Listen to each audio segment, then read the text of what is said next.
So Daniela, over to you. You can take the floor and take over. And Mr. Dele is, he's ready to take our topic on. Okay, good evening, everyone, and welcome once again. Jackie has thrown some light on the reason why we're gathered here today. I'll just give a brief run through as to what is going to happen, the rules and regulation for this space section. We have 4 speakers. Each of these 4 speakers will talk about different aspects of the resurface obedience movement. Each speaker is allotted 15 minutes talk time and 5 minutes Q&A following the talk. For the Q&A section, only 1 question per person from the audience and no more than 30 seconds long. We anticipate that you are excited and you have so many questions. However, we have to moderate the space. Without further ado, our first speaker is Dele Farotimi. He's a lawyer, a human rights activist, and when you mention the ObiDient movement in whatever form, he's a name that many of us here recognize. So I would welcome my learned senior colleague to the floor. Thank you very much, Mr. Dele Farotimi. Thank you very much for having me. Let me quickly make a couple of corrections. I'm neither a lawyer nor a human rights activist. I was a lawyer, but I no longer practice as one. I do not belong to the human rights community. I am just another Nigerian who is concerned about the trajectory of our country. So I think the highest honor you can pay me is to call me an aspiring citizen, and we can leave it at that. We stand corrected. Thank you Thank very you much. very much. Thank you. I have been asked to speak essentially to one subject, and that is the aims and objective of the Leadership Forum, the purpose-driven ObiDient.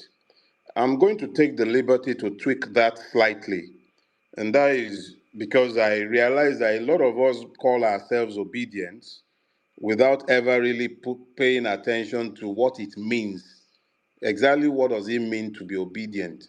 A lot of people have interpreted this as meaning being supportive of the presidential ambition of Mr. Peter Gregory Obi.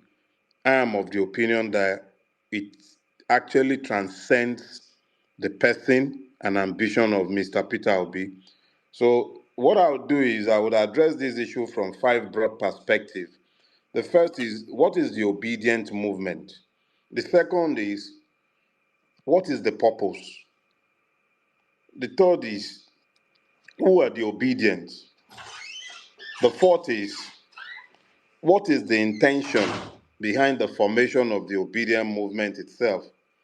And the last but not the least is the purpose again of redefining what the ObiDient movement stands for.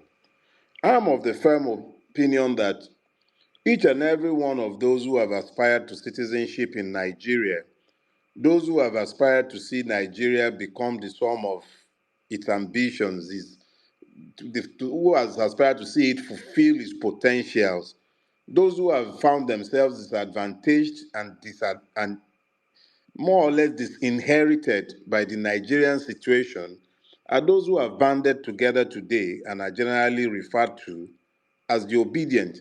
If you desire change in Nigeria without looking for its dismemberment, if you desire to see a Nigeria that is purposed to serve its people, you are an obedient person. Yes, we're using the name, at least the name itself is coined largely from the surname of the person who has become the arrowhead of the movement, but it transcends and it must transcend the person. Because if we had Mr. Peter Obi as the president of Nigeria today, and the Senate is still peopled by the kind of people you have in there, or the House of Reps is still an assemblage of crooks as it is today, nothing will change in Nigeria.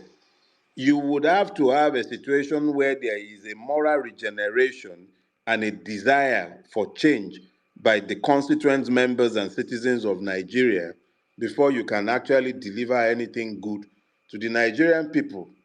When purpose is unknown, abuse becomes inevitable. So when you have a situation where, because people are not sure of exactly what it is that they are meant to be doing in the collective, you have some people identifying as key obedience, padlock obedience, kokoro obedience, up and down the place. And then you do not even have a cohesiveness that allows us to speak with one voice, as might be seen currently in the case of the gubernatorial contest in Edo State. It tells you very clearly that instead of focusing on ideas and ideals, we are focused on persons. A focus on persons will not deliver the change that we seek. So I think it is critical that we identify what those principles and ideas are that we are generally all aspiring to, and that has acted as the magnet that has brought all of us together. And these are the ideas behind which we must queue. The third thing I think that we must speak to is to also understand very clearly that it is the victims of Nigeria who are determined to exchange what we currently have for a nation in which everybody, whether they be Hausa, whether they be Igbo, whether they be Yoruba, whether they be Ijo, whether they be Fulani, whatever they might feel a sense of belonging in that place, and that can only happen in an environment that is ruled not by the will of men, but by the rule of law.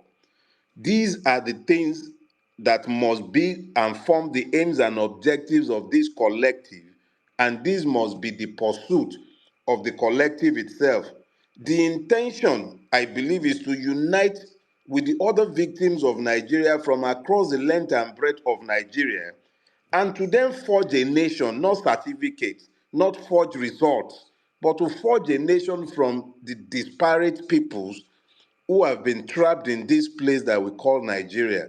I believe that it is only then, when we are all bound by these ideals, that we can speak correctly of a movement, not a mob, because the difference between a mob and an army is education, is knowledge, is ideas.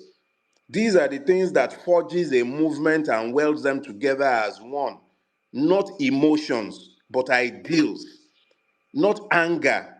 You can't run on anger. You have to run on ideas. And what are these ideas? The ideas of equity, the ideas of probity, the ideas of the primacy of citizenship. These are the aims and objectives of the movement, and that is what the leadership of the movement should be about.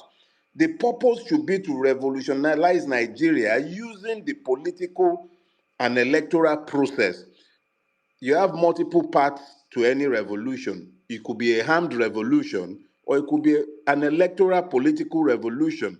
I believe that the ObiDient movement should be one that is found in the understanding that we have to participate in the electoral process. It is not just about the presidential election.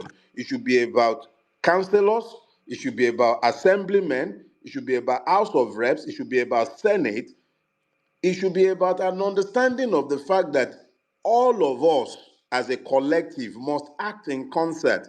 It is not enough that the person who is beating the drum is beating the drum. The guitarist must play. The trumpeter must trumpet. There must be a concert. People must act together as one behind common ideas before we can achieve our objectives. These, I believe, in my own view, to be what should form the basis of the aims and objectives of the ObiDient movement. When you speak to the purpose should be about citizenship. It should be about the enthronement of the rule of law. It should be about the idea of equality of citizens before the law. And these, I believe, should be the pursuit of the organization itself. I will rest it here so that questions might be asked of me. Perhaps I might be better able to explain some of the things that I might have said without proper explanations. Thank you very much. Thank you so very much, Mr. Dele Farotimi. You were very inspiring. But then, I'm like other people, I'm confused.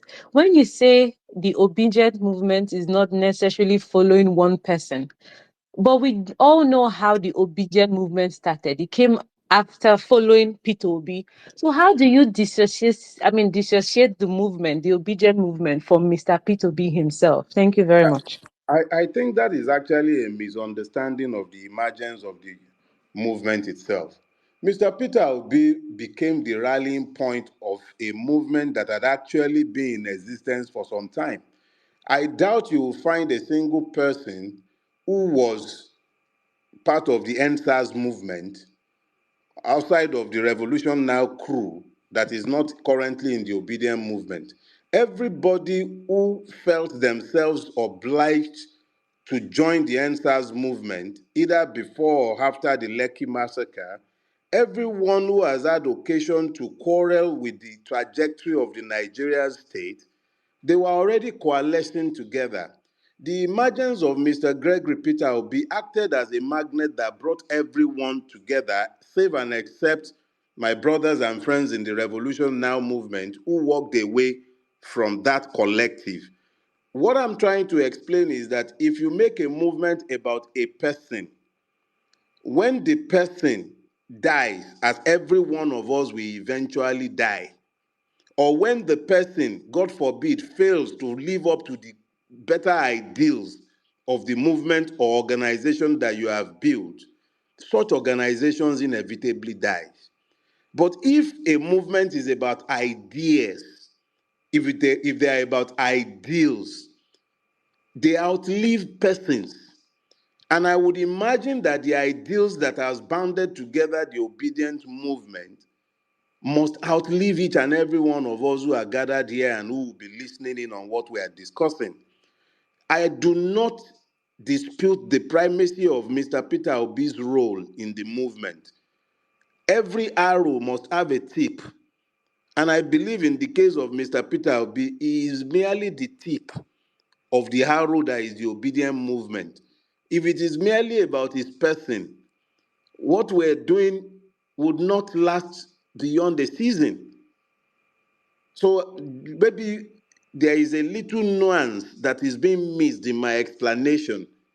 I do not dispute the fact that he is the totem of the organization and the movement, but it must not be confused with his person. That was a very brilliant response. Thank you very much, You're Mr. welcome. Dele. Yes, I So like that. Sorry, let me just add. Mr. Daly said we should make the movement about ideologies rather than a person. That's profound. That's the only way. Whatever we're working towards will outlive us, and for generations yet unborn, is having a solid ideology that we can all run with. Thank you. thank you very much. So Mr. Dele also told us that we should unite with other victims. We are victims of the economy. We are victims of our current reality here in Nigeria. So we should unite with other victims to make sure that we fight our common enemy. Now the floor is open for whoever has questions. Please question.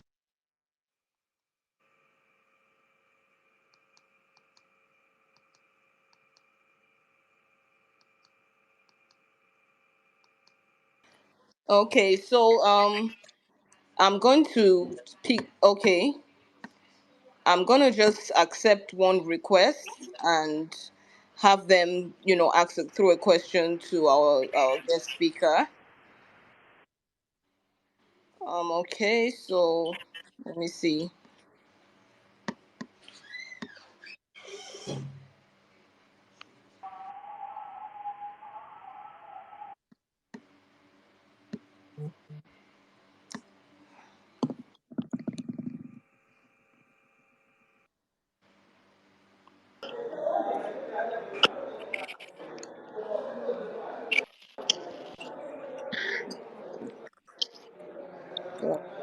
Sorry, you can't hear the question. So I'm Someone gonna give requested. Mr. Solomon Efele. I'm gonna accept his request so he can ask his question. So Mr. Solomon Efele, please.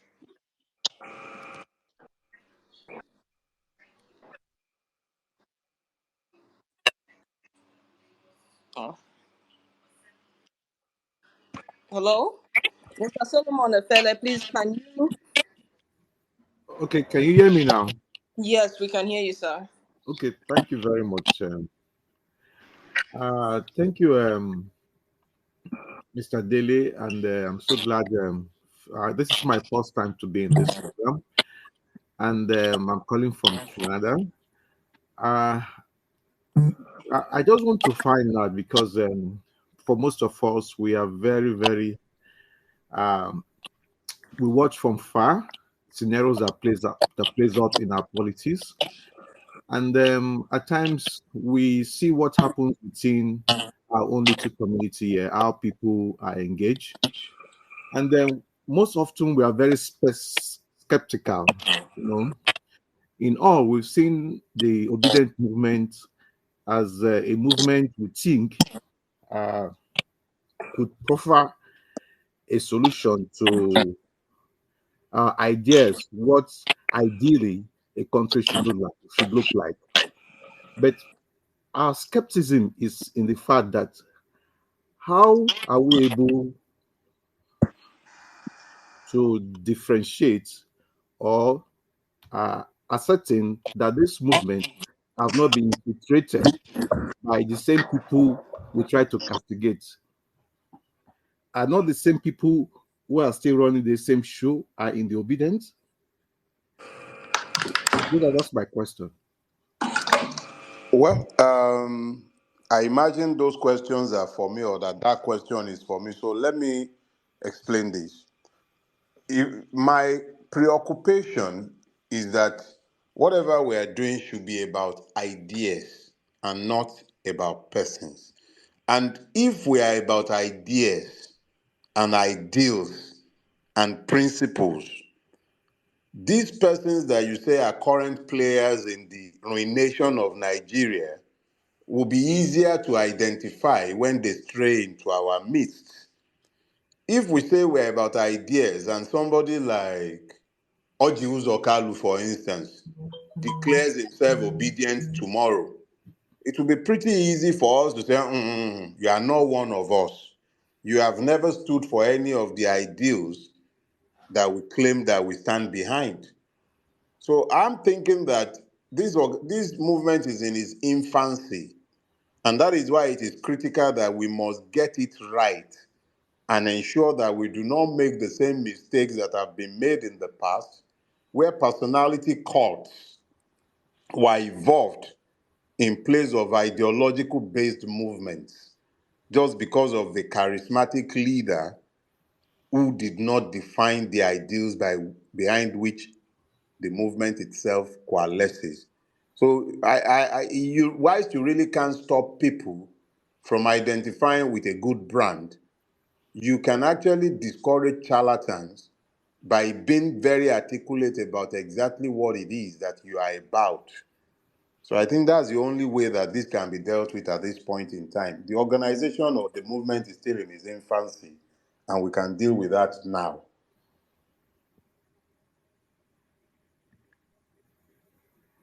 Thank you very much. Thank you. And uh, uh, you know, One so this is question per thank you, person, Mr. thank you very Solomon. much. Thank you. Thank you Thank very you much. I very think that is much. sufficient. Yeah, I know we're excited and we have so much questions to ask, but for today, just one question for the audience. Any other person? I see some requests, a lot of requests coming in. Okay, thank you. I'm going to be letting Mr. Chizom Ibezim speak.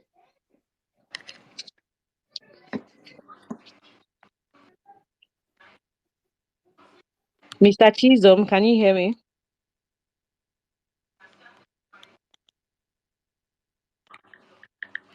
You raised your hand for a question. What question did you have? Okay, thank you very much for the opportunity. And thank you to Mr. Dele Farotimi. I always follow your thoughts and your principles. So my question is how do we galvanize this movement? We know that in Nigeria you have to be sponsored by a political party to be able to become part of electoral process. How do we galvanize this movement, especially into political and or party system in a way that people who get involved also share in these ideologies, and so that we'll be able to make it ideology based and not on people based. Thank you. Well, what I can say is this: movements sometimes transmute into political parties. What we have is a political movement. At least what we are seeking to galvanize is a political movement. This political movement, as at today, and this is part of why I think it is critical that the obedience must be organized and properly structured. First thing first, not everybody who is obedient is a member of the Labour Party, which is the political home of Mr. Gregory Peter Obi. I am somebody who would identify happily as being obedient, but I am not a member of the Labour Party. I have never been, and there is nothing about that party as it is currently structured that recommends it to me. But I am sure that if the movement itself is properly structured and organized, it has the wherewithal, given the numbers that it commands, to walk into any party registration process and become duly registered as a political party, or walk into an existing political party, be that the Labour Party or any other one for that matter, and become a viable part of that political party. But as things stand today, I doubt that there is any political party that has given wheels to the aspiration of the obedient movement. The Labour Party members of the House of Representatives, and even that one those ones in the Senate, they've not covered themselves in any glory, and they have not particularly been worthy ambassadors of the obedient movement. Mr. Oti in Abia State is about the only member of the Labour Party that the obedient movement can point at as an occupier of office in Nigeria today and claim to have any sense of pride whatsoever. We must be willing to tell ourselves these hard truths. And it is in telling ourselves these truths that we might be able to find our way into some sort of clarity as it relates to the political direction of the movement. So I really can't speak objectively today to the political direction of the obedient movement, but I imagine that that is part of why we are having the meeting we are having today. The desire to make sure that we are able to do that in the nearest future. Thank you.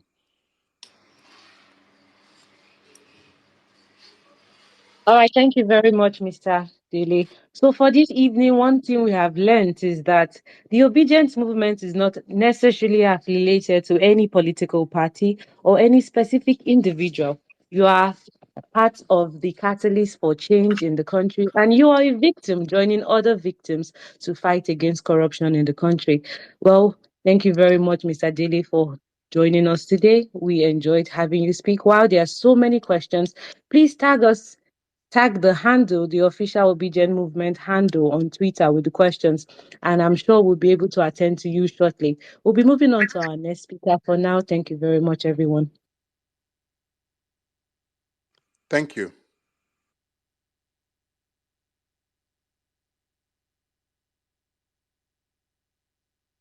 Our next speaker is our Arewa host. She saved the day, and we should give a standing Oh, I ovation. thought Mr. Patutomi is here. I think he's going before me. Okay, all right. That the schedule had been adjusted. Okay, yes. Mr. Pat, good evening, sir. Good evening, Prof. Prof, yeah. Is Prof on board?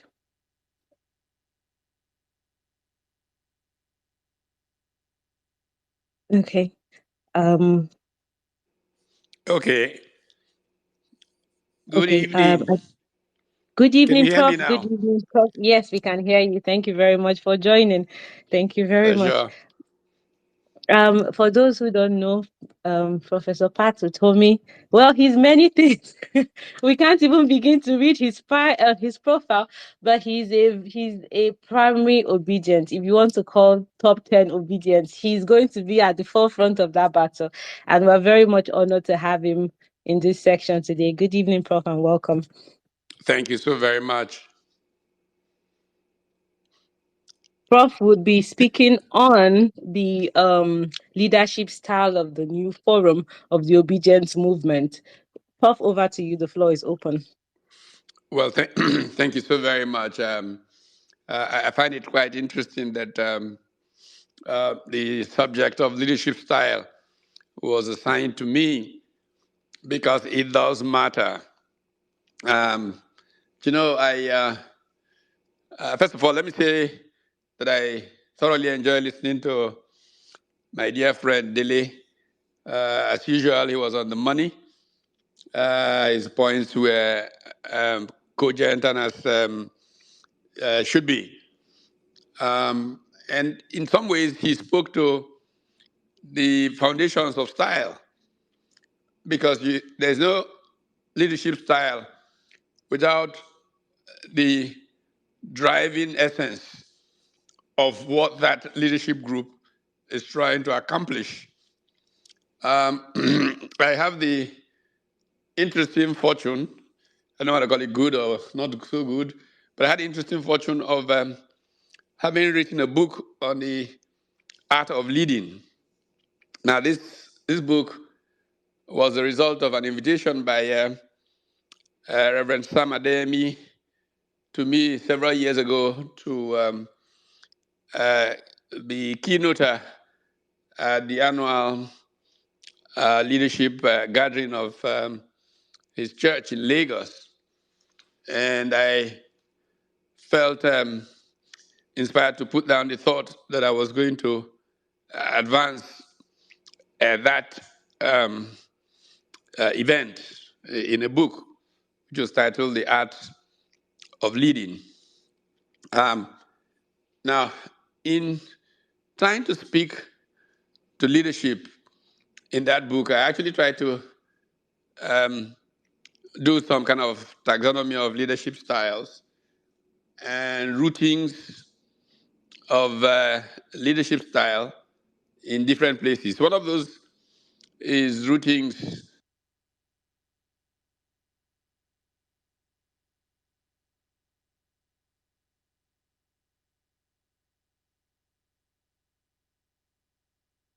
Understand a little uh,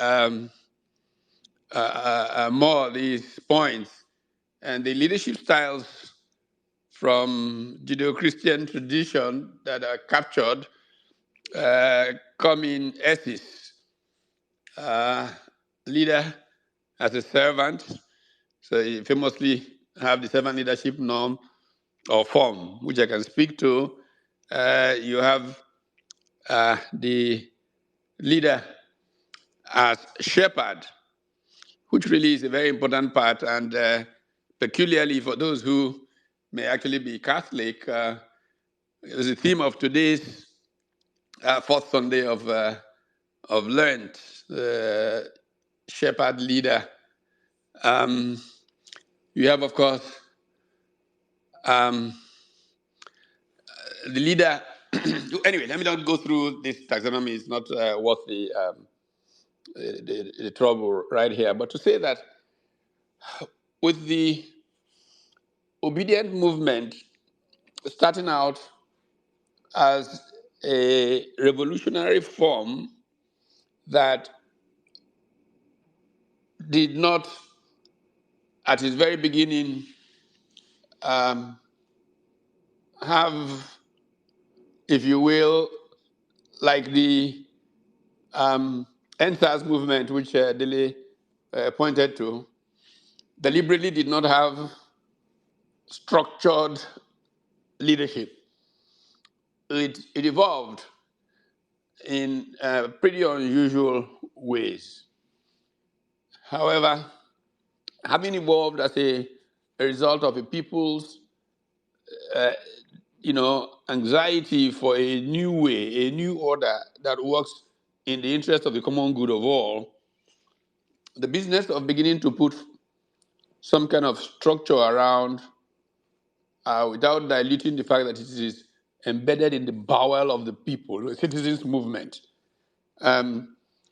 became the real challenge of the ObiDient movement.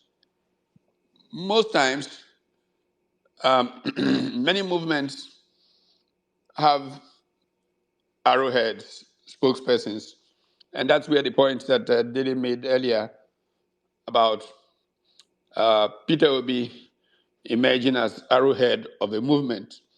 Indeed, there were people who used to say, I was obedient before Peter Obi, and that's not wrong because they began to push for this new way before Peter Obi's effective articulation of some of the elements of that new way made him the arrowhead that people jostled around. But this movement has been emerging, crystallizing. There was a time when the perspective on Nigeria was that its people did not care and that they were kind of docile and their civility, if you will, made it easy for any group of or gang of criminals to drag Nigerians in any direction that they wanted. Refusing that began to crystallize, I would dare say, from the June 12th struggle, particularly.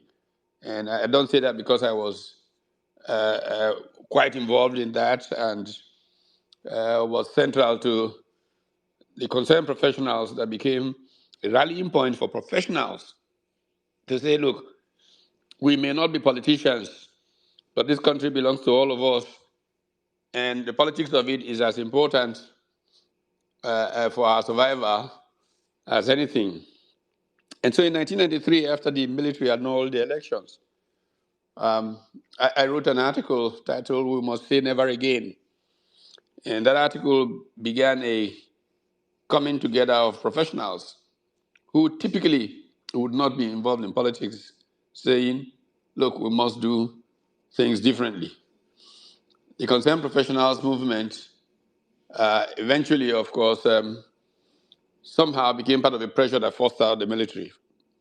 Now, when the military was leaving in 1998, 99, the professionals had to make a decision of the nature of their role. I'm sad to report that that meeting took place in my office. The faction said that it should become involved in public life and show the example that we have been laying out in op-ed pieces, advertorials, and all kinds of public marches that were carried out in the 90s. And a group of professionals voted that we should not so do, allow politicians who it was hoped had learned their lessons to move in and show a new way. Well, the group that said we should go back to our businesses and allow politicians to move in won the day. A couple from the other side, and I can mention a name or two here, Donald Duke, came to me outside after the meeting and said, well, we may have chosen not to become involved, but that he was going to go and organize with a group of professionals to take over his home state, which was Cross River State. And they were successful at doing it. Within a few months, it was clear that the traditional politicians who we thought would take the space and offer us direction the way the Chifawolos, the Okbaras, and the Amadu Bellos were looking to do, that a majority of those politicians didn't come back because they didn't trust that the military was really going away. And so what happened was that there was a huge lacuna and a lot of scoundrels moved into that space. And our country really has not recovered from that till today. Now, of course, a couple of years later, we began now to try to get into the space to do what Donald and the late Waziri Mohammed and others had urged us to do in 1998. Very sadly, a number of things had happened. Those people who moved into those spaces had pillaged the state, made state capture the essence of public life, and used the resources to erect entry barriers into politics. Politics was now about huge money. In the 60s, it didn't take money to get into politics. Most politicians were people of extremely average means. My favorite example being Onyeka Onwenu's father. Onyeka talks about her father, was a principal of an Etonia high school in Port Harcourt, who was in the federal house. And her joke was that he would come back from the house and try to borrow money from her mother, who was a trader, and so on and so forth. He used to ride a bicycle around in Port Harcourt as a member of the federal house in Lagos. Now, we lost that generation and that approach of politics, partly also because the Nigerian economy, which was in a bad shape in the late 90s with oil prices dropping to single digits, suddenly surged shortly after civilian rule came on, with oil prices going to as far as $140, $50 a barrel. And a great deal of this money was pocketed by these people who now then made money the essence of public life and used it to erect barriers to real people who wanted to serve. So the frustration built up until the true organization effort came with NSAS. And so when Peter Obi began to articulate a frustration with the Nigerian state, many of those who came from those traditions quickly embraced him, and the movement came to be known as the ObiDient movement. Now, I was talking about styles and approaches to leadership. One of the most ennobling styles and approaches to leadership is the leadership as a shepherd. And what do we know shepherds for? Shepherds are famous for sacrifice, sacrifice for their sheep. The famous statement, a shepherd who laid down his life for his sheep. The shepherd who left 99 and went after one. If one was missing, it was a problem. It is fundamentally different from the transactional approach. Say in business, where you say, okay, well, amongst these 99 that are left, some are even pregnant, so we'll soon have 200 and something. Why worry about one? But the shepherd would do everything to get that one because of a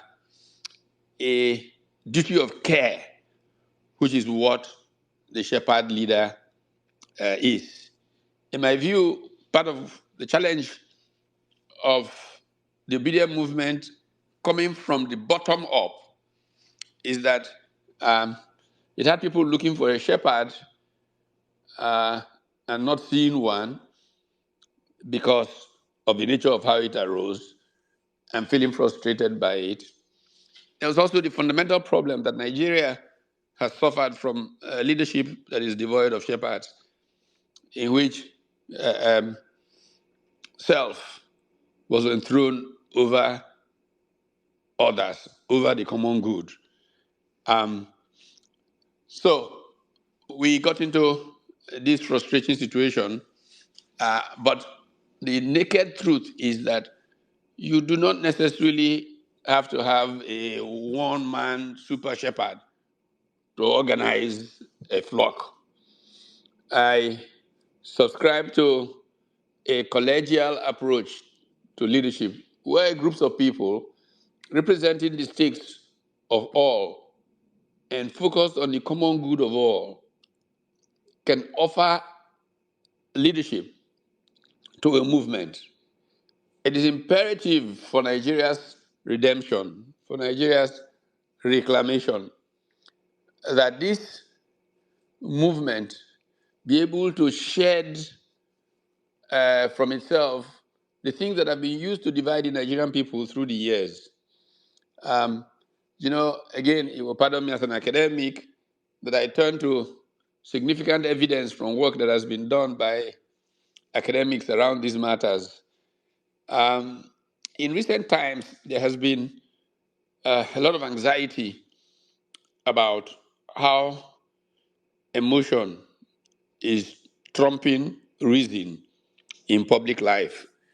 The German philosopher Jürgen Habermas defines democracy and modernity as meeting at the point of rational public conversation, the so-called marketplace of ideas. Now, when you establish that, you truly have a modern democratic order. But around the world, not only in our country, we have seen the rise, and pardon my pointing to one particular direction, in the United States, in the Trump season, of extreme emotion over reason. And so this has spurred research. Of course, two Harvard professors um, have written a book, Is This How Democracies End? And a Cambridge professor, Ronsiman, has written another book of almost similar title. And that worry, that anxiety about emotion over reason has prompted the creation of a center at Harvard, the Center for Moral Cognition, which is um, directed by a Harvard professor called Joshua Green. And Green has written a most interesting book titled Moral Tribes, Emotion, Reason, and the Gap Between Us and Them. One of the things that the obedient movement must do is prevent the push of emotion that divides, as was done very, very much by those who claim power in 2023, religion, ethnicity, those kinds of things, even though they can't show the difference in how those emotions affect the quality of life of people, whether they be Muslim, Christian. And this is part of what made Peter Obi's comments resonate, because I think he was quite often quoted saying that the person in Zamfara who is Muslim does not approach the price of rice differently from the person in Sagbama or somewhere. Uh, the push for emotion shown in nationalist passions in Europe and in the Trump movement in America are essentially similar in mode to the emergence of fascism in Europe uh, between the world wars. And the big thing about the style of leadership of the obedient movement must be that in a collegial way in which it mobilizes the passions of the Nigerian people for a better order for all, that they ensure that there is a focus on reason, as a focus on rationality rather than the push of emotions. Because in the final analysis, if the truth be told, none is the child of a lesser God. And nobody born was born differently because of the language they speak. Accident. Your parents are this, and you end up speaking that language. Your grandparents were this, so you be of this faith. And so obedience have to find a way of building at that greater good of the collective in the way that leadership is offered. And this is the essence of what we must seek to build the obedient movement around. I've got plenty to say, but Yes, I think it'd be indeed. better for us to come by way of Q&A. But I'd like to mention that um, not parallel to, but allied to the obedient movement is an initiative that uh, we call the New Tribe, a values-based, tribesman, if you will, who believes that though tribe and tongue may differ, in brotherhood we stand, who believes that integrity is central to how we make progress as human beings, who believe in a certain work ethic and so on and so forth. On the 1st of May, we will unveil a platform of the new tribe, and I expect that most obedience will be of inclination of membership of this new tribe, but an active way of showing that we are what we preach and not just people who say it. This is what the new tribe is about, and I think I'll just pause and stop there and allow Thank you a very Q&A much, to develop. Professor. Thank you very much. There's so much we can draw from your well of knowledge, and we are ready to listen on and on. We're very excited to have you here. You did say a lot of things that were moving. You said no one is a child of a lesser God. No one is a child of a lesser God. And that is a very, very important note to take home. So a lot of people have been raising up their hands for questions. And the first person I'll pick is Soul, S-O-L. Please, your question.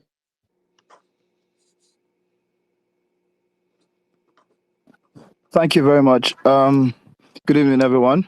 Good evening, Professor. I've been listening to you diligently, like we always do. And um, as much as I'd like to ask so many questions, but I think the key one from a movement point of view comes from the fact that you've hinted at it being more of a civic alignment as well, a view of progress. So my question would be, you talked about integrity being central to how this should be governed. How do we start building that level of character from an individual point of view? How do we start building and molding the character that would align with the leadership focus from a movement point of view?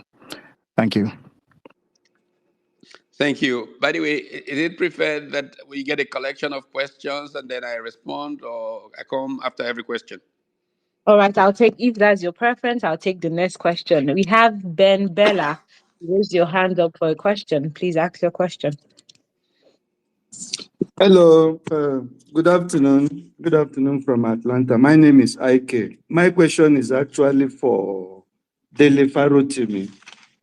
I would like to know where we can start from. When the Supreme Court issued a judgment by the justice, and there was no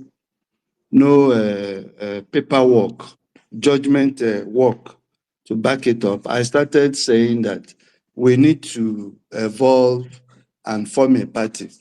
But it seems like forming a party, people think it's a hard thing. It's not a hard thing because I saw it being done in other parts of the world. So my question is for Dele, where do we start? And I'm saying we don't have Frank Kokori here. We don't have Gani. We don't have Pascal Baffiou. We don't have NANS. We don't have NLC. We don't have NMA, and we don't have MBA. We had Lekki Toll Gate. They dispersed it with military force, and everybody ran for cover.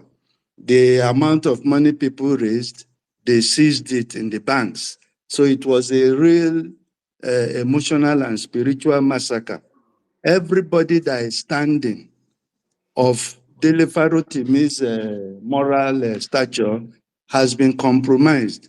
Every day we come on to social media and one other person has backed up, has been suborned. So it's a serious thing. When I say we form something, let us find out where we can start. I'm thinking of a subscription movement He called it a political movement, but we are still on a social level. We haven't Thank you very merged much. yet.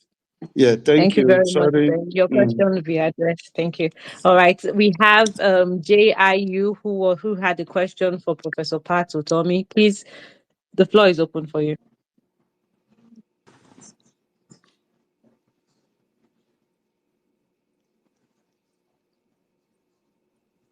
JIU, are you there? If not, we'll move to Uh, others to ask their questions. yes, can you hear me? Okay, can hear you. Thank you. Yeah. Thank you for the opportunity, Prof. Thank you for being a part of this program. We are very encouraged that we are starting off. For my question is very direct. Though I have other contributions I'd like to make towards the later part of the show or the program. As of this moment, Prof, the leadership of the ObiDient group in its various form, the Big Tent and all the other key groups that made a very huge impression with Our Excellency Peter Obi. I believe they probably have one way or the other where they meet and try to chart the way forward for us. Judging by the experience we had in the last election, I want to ask, is there a plan, even though the plan may not be disclosed to us yet, it can serve as a sort of guide for us moving forward to actually harmonize the whole of the obedient groups in that one umbrella and then keep it running? Or that's one. Two, is there another plan? Is there a plan to find another platform and keep it on standby because of the shenanigans going on in Labour Party, so that we're not taken by surprise should they get compromised as we prepare for the next election?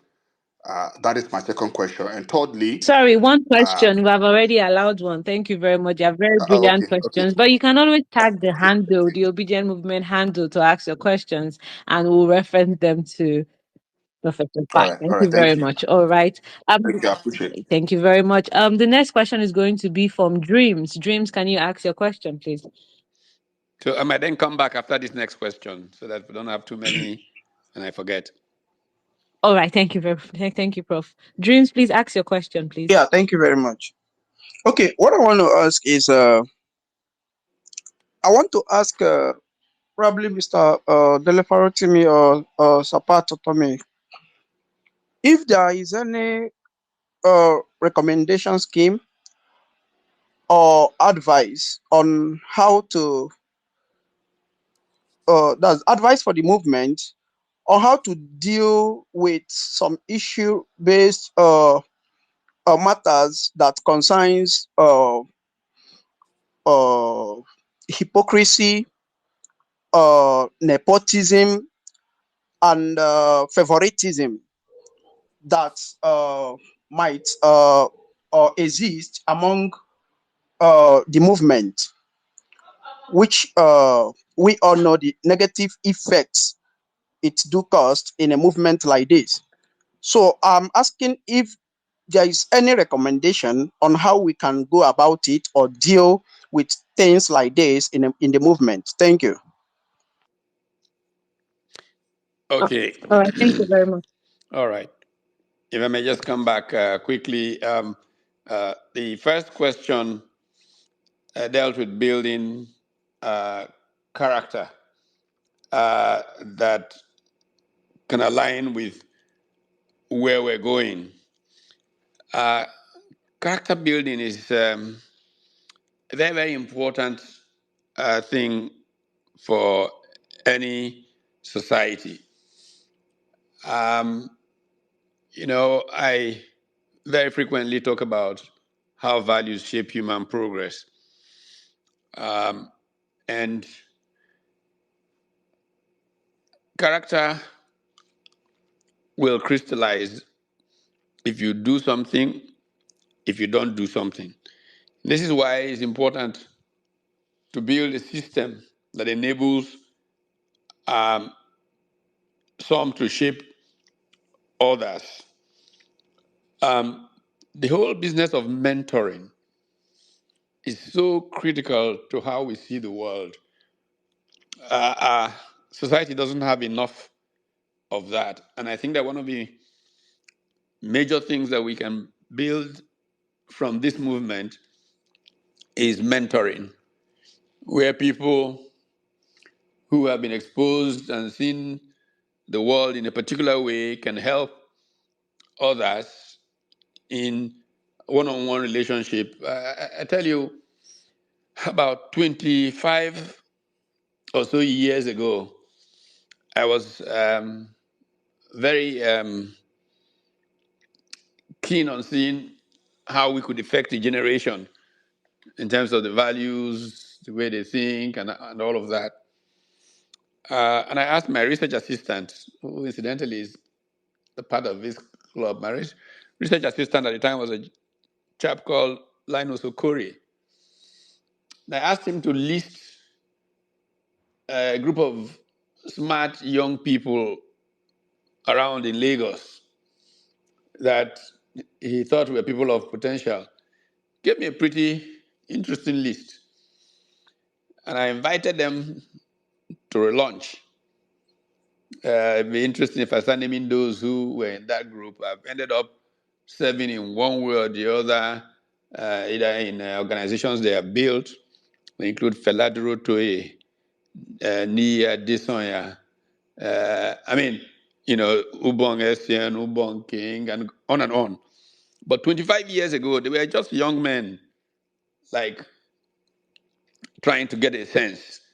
I think that we need to do more of mentoring in our society, uh, sharing oneself with others, learning from those others that one is sharing with.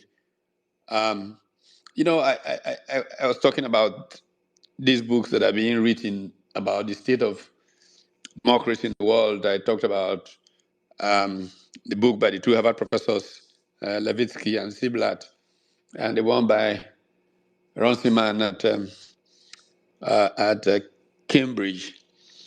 The naked truth is that influence is running, and if people do not literally barge in with a set of ideas that suggest we're going in the wrong direction, you may not be able to check it. The work of Joshua Green and the other people I've talked about have kind of drawn the attention of the world to, wait a minute, we may be tracking wrongly as a global community. And how these ideas percolate to younger people, a new generation, can help us change a possible disaster looming. And so I think that the obedient movement is really that same idea of let's stop our country from reaching the precipice and falling over. And many of the people who have been inspired, who have stepped into the movement, who ordinarily are not politically active, should play a significant role in mentoring others and showing them in quiet private conversations, rationally and otherwise, how best to check social drift. I mean, you can spend 3 hours talking about that whole tradition, but if this were a classroom, I would give you 5 or 6 books immediately that people can read from culture matters all the way down. But that's not where we are. The second question, okay, one was for Dele. The next one was about leadership of the obedient movement, the big tent. Is there a plan? Yes, there is a plan, but the plan is work in progress. This last week, I don't know, many of you may not know, but I've been living in Washington, D.C. for a little while. But this last week, I addressed obedience, the state coordinators and leaders. Sorry, not obedience, big tent. And we laid out a setting plan for the big tent. Um, that plan includes that at the leadership level of the states, um, the need to determine what hurts the people the most, what the people need fixing the most, and how issues emerge national and local levels. And working with the think tank, identify solutions, and then try and build, if you will, issue-based mobilization of people into support for making those issues happen, and perhaps going to a third level of trying non-governmental based fixing of those problems, using that to uh, determine a policy thrust as the main contribution of the big tent to what direction we are traveling. And it's not something that waits for the next election, it's something that starts right now. And some of those can happen. We go as far as talking about uh, industry clusters. How do you bring young entrepreneurs at home, diaspora types who would like to invest? Problems of trust exist in the system and all of that. How do you manage a process where you can create small clusters that then encourage heavy production? The Obedience movement talks about producing versus consuming, and practical ways of showing how to generate production can come through that work of translating from policy to action that the big tent is trying to push. Um, in all of this, okay, the question of platform, where are we going? Is labor a problem? Is this? There are problems everywhere. When I hear talk about the problems of labor, yeah, they get exaggerated. There are problems, serious problems, yes. But could you even begin to compare the problems in the Labour Party with the problems in the PDP and the APC? Not at all. Should we fix the problem in labor? Yes, we should. Should labor remain as it is? Um, Look, we've invested a lot as a movement, ObiDient, in building up the, shall we call it the reputation or the whatever of the Labour Party, that to just rush and go and form another business is another party may work. Is it necessarily the best way? I don't know. But we're discussing these issues. We are trying to see if we can bring together the people in the Labour Party who are not doing the things that we think represent what we stand for, and to deal with the problem of their patriotic instincts. Perhaps it is possible, and yes, I think it should be possible, to get people to renounce ways that are not in the best interest of the greater good of Nigeria that we are hoping that we are going to be driving, create new structures. I personally, this is not necessarily everybody's goal, I personally am interested in a merger of a number of parties, including Labour. A couple of them have shown keen interest in that happening. So we will still have the certificates of each of those parties available to us.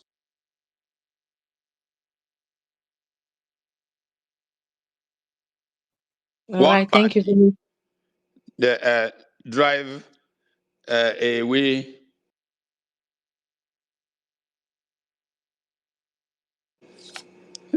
Sorry, somebody's being attempt to call me.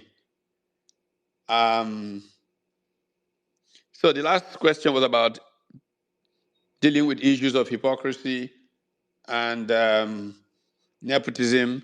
And one of the things we must do in any real serious organizational form, we need to have a grievance guide, a process through which whatever people feel unhappy with, they can appeal to, and people with greater maturity, more leadership skill can approach and try and solve.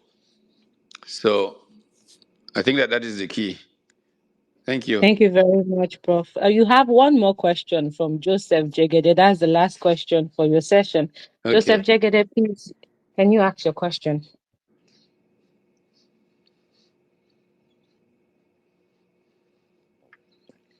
Joseph Jegede. Okay, I don't I think don't he's think on the he's line. on the line. Doctor, can I ask a question, please? I don't think Joseph Jegede is on the line right now. So, Can we ask a question? sorry, who is Let's go, speaking? Paul. Go Go ahead. ahead. So we can. So Um. if we, Yeah. Mr. Joe Paul. don't, okay, Joe Paul, please go ahead to ask your question. I don't think Joseph Jegede is on the line. Joe Paul, please go ahead to ask your question. Remember, one question, 30 seconds long, please. Yes, because of time. Just Joe Paul, please go ahead to ask your question.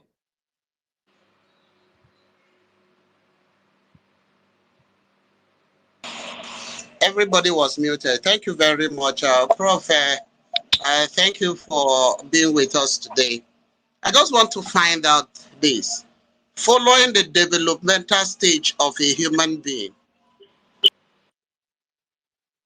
the natal and the postnatal stage, can you, as an elder statesman, say that, agree that, or disagree with the fact that looking at the situation on ground now, that ObiDient, there is anything in existence like ObiDient movement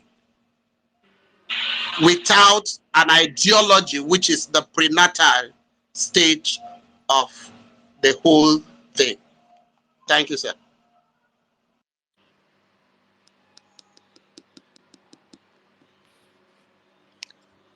Prof, did you get the question? Prof.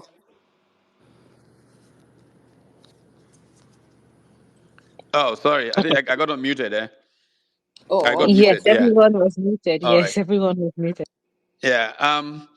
I was saying that Britain, for example, has what is often referred to as an unwritten constitution. The United States has a written constitution.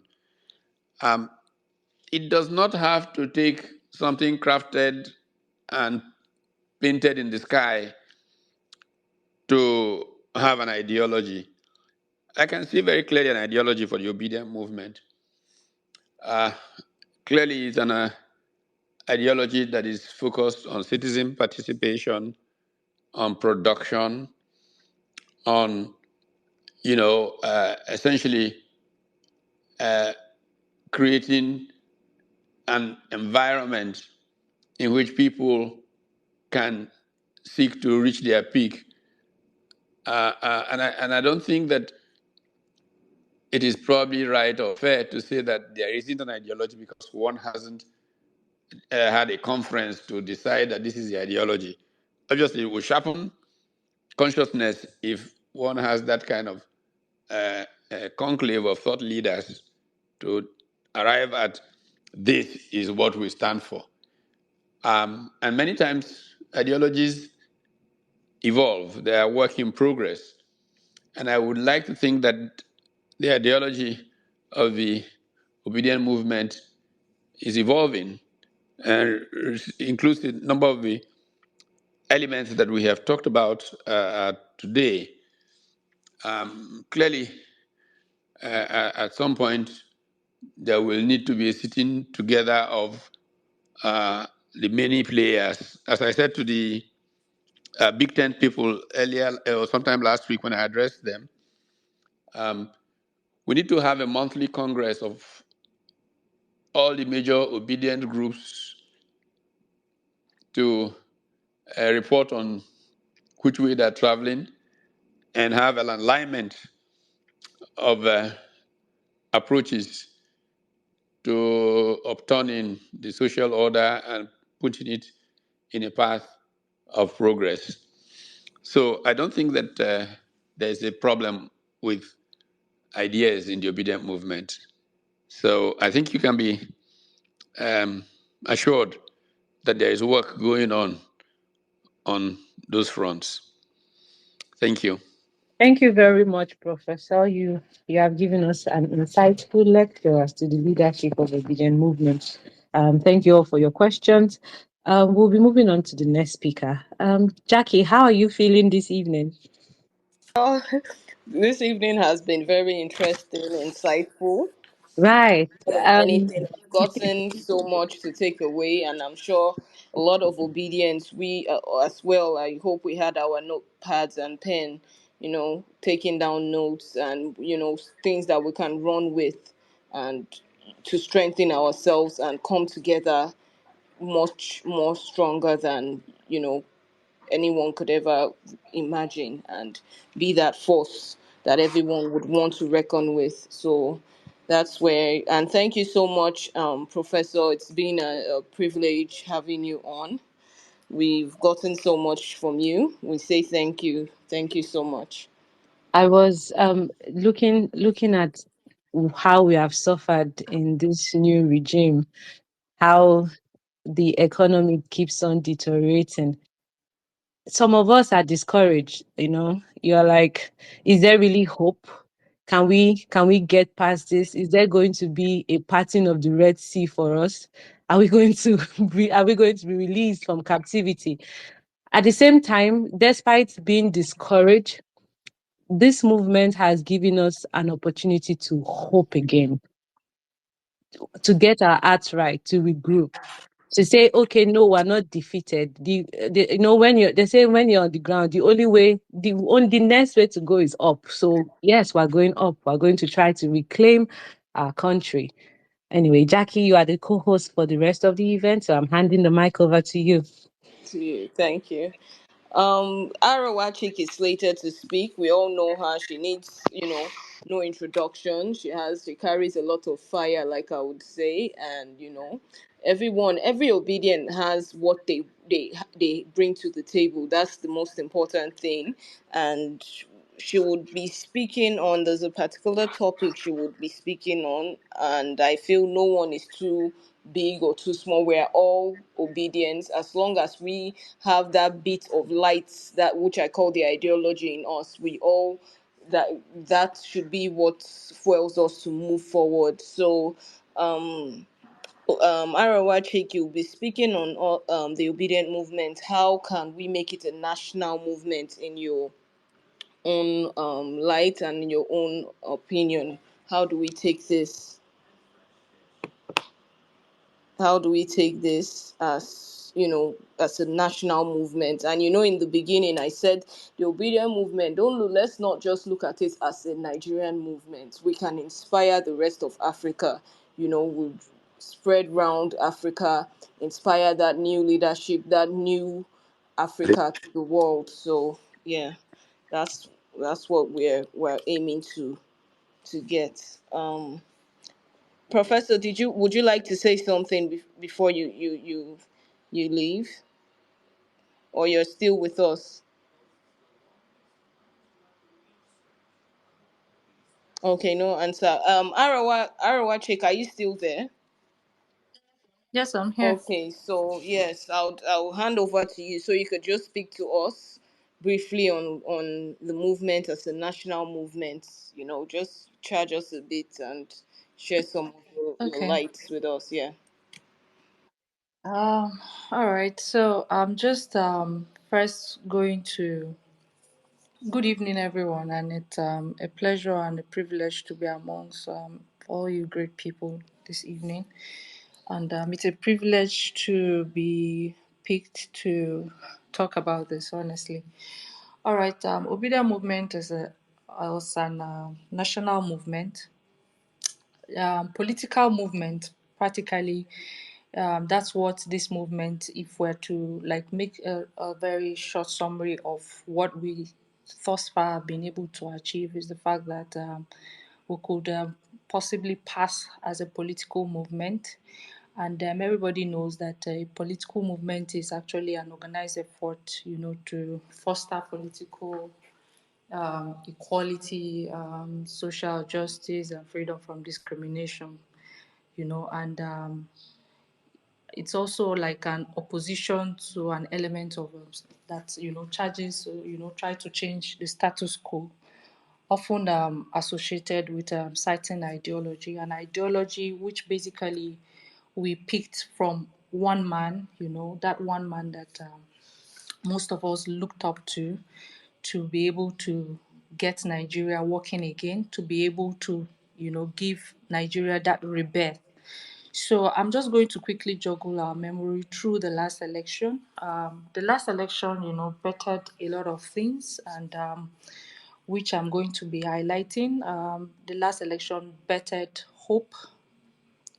That is the beginning of what I think led to us achieving what we're able to achieve today. It bettered a lot of hope, resilience, and also inspiration in Nigerians, These elections also bettered, after years of having, economic hardship and numerous security threats.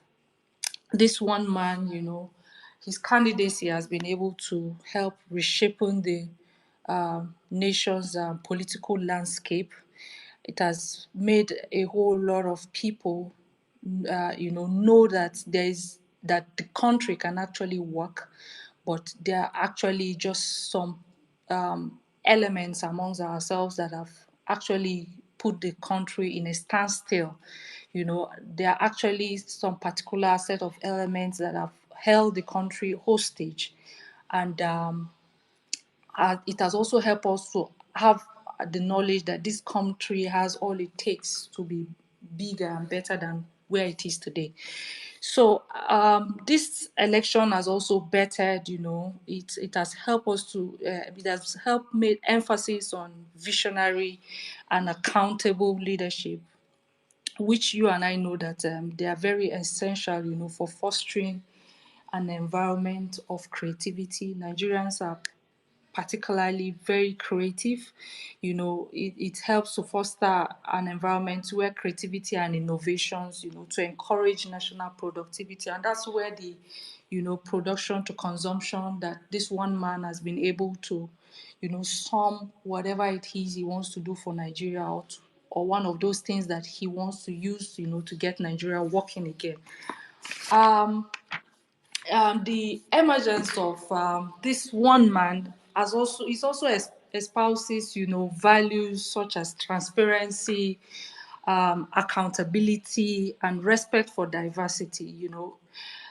In as much as we have a lot of people trying to paint him in the light that he is not, he has been able to show how a transparent, he has also been able to show that he can work and make Nigeria a better place, by being transparent, which he has also proved in his past, in his past administration as the governor of Anambra State. He was able to show accountability and also respect for diversity, respect in the sense that he has shown and proved to people that irrespective of tribe and religion, we are one. He has done things without even looking at what if that thing is beneficial to maybe a particular tribe or to a particular religion. He's all about humanity. This is one thing that the country is becoming very conscious about, and this 2023 has also bettered this, and a whole lot of us that probably might have fallen in the category of being bigots either directly or indirectly have been able to actually retrace our steps. And then the 2023 election has also actively encouraged young Nigerians to become participants in the political process. Before now, most of us don't even care who is the president, who is this or who is that. All we know, we're in a country where we have a president and we have governors. Nobody cares who is who. Nobody cares what anybody is doing or what anybody is doing with our resources. But this election has been able to, bet a lot of, young, has actively encouraged young Nigerians to become, participants in political processes, which has led to the increase of voter registrations across the country, which has also inconvertibly, reawakened the political consciousness of young Nigerians. before now, nobody cares, just like I said, but everybody wants to know what happens and who is doing this and why that is done, because of this singular person that gave Nigerians that hope that Nigeria could actually, can actually work, and not just work for some certain class of people, but every class and everybody, as long as you're a citizen. The 2023 election will forever go down in the annals of Nigeria, the political history as one of the country's most keenly, contested.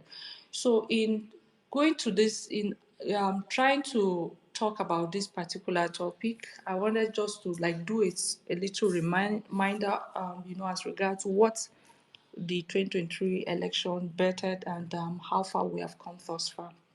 So I think having what did they call it, obedient movement as a as a national movement, it starts with some certain, let's put it like how to start, a national movement as a whole. First, you need to choose your course. I think that is the first one. What are we for? What are we against? And what are we passionate about? When we say what are we for, is what do we stand for? As you all know, the obedient movement stands for good governance and standing with the truth, irrespective of whose ass is being gored. That is like the shortest, explanation of what this movement already stands for, which I think by all means we need to remind ourselves. We need to not, most of us, I think a few good number of us already knows what we stand for, but then we still have some few who are not even still sure of what we stand for, considering the fact that we still have, a good number of people still feeling they can still move with the new order and the old order at the same time. And you all know that it's impossible. If you must stand for something, you must stand on course.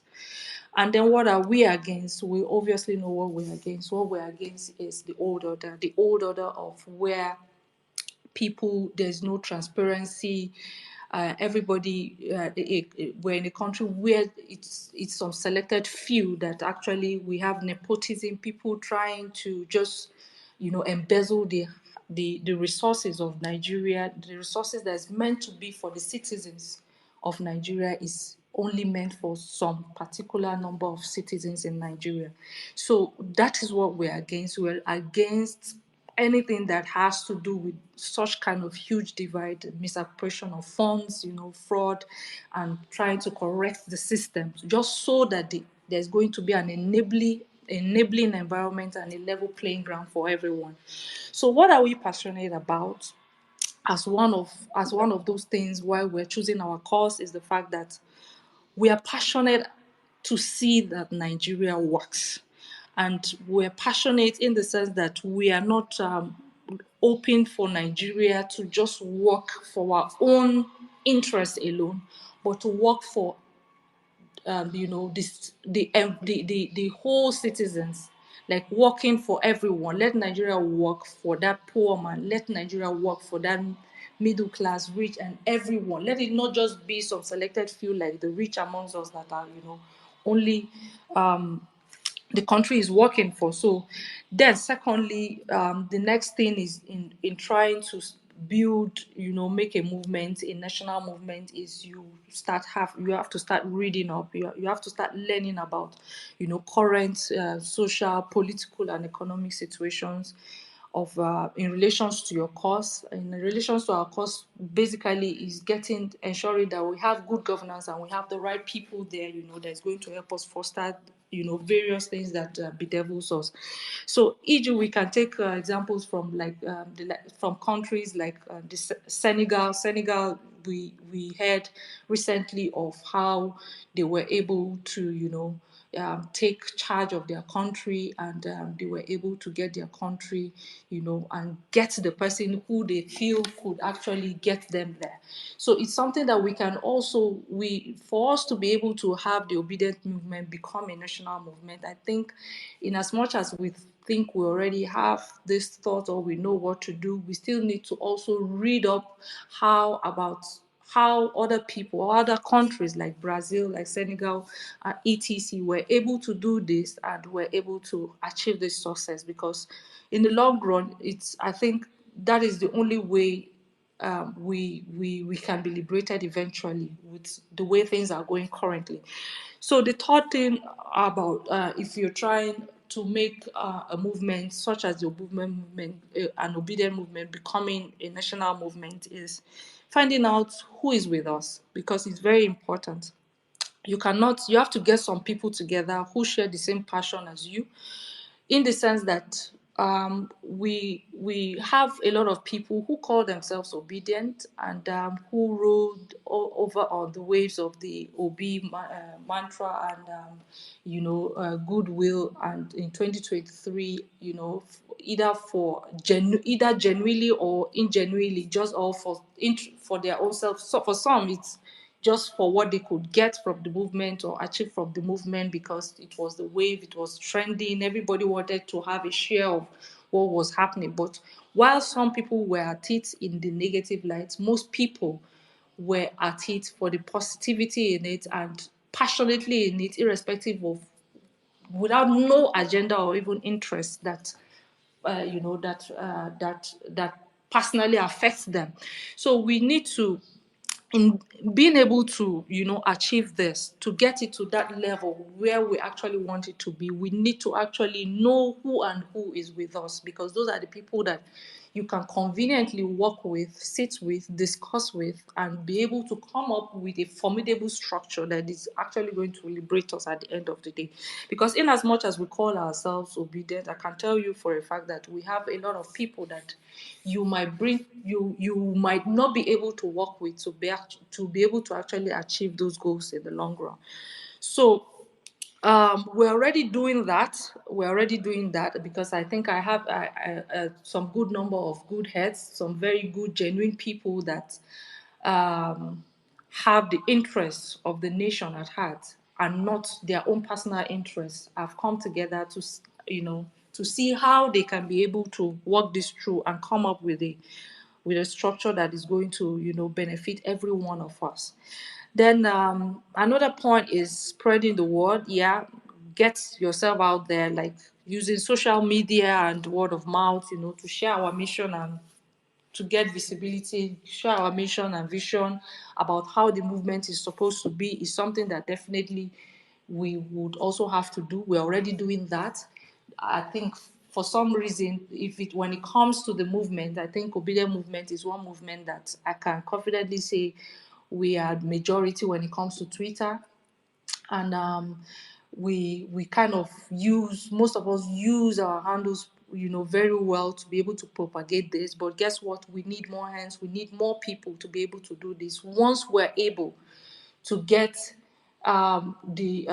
get to the level where we're able to build a formidable structure around everything that we stand for and what we aim to achieve, we would need more people to be able to help us to further do this. And only those who are passionate will be able to live up to this at the end of the day.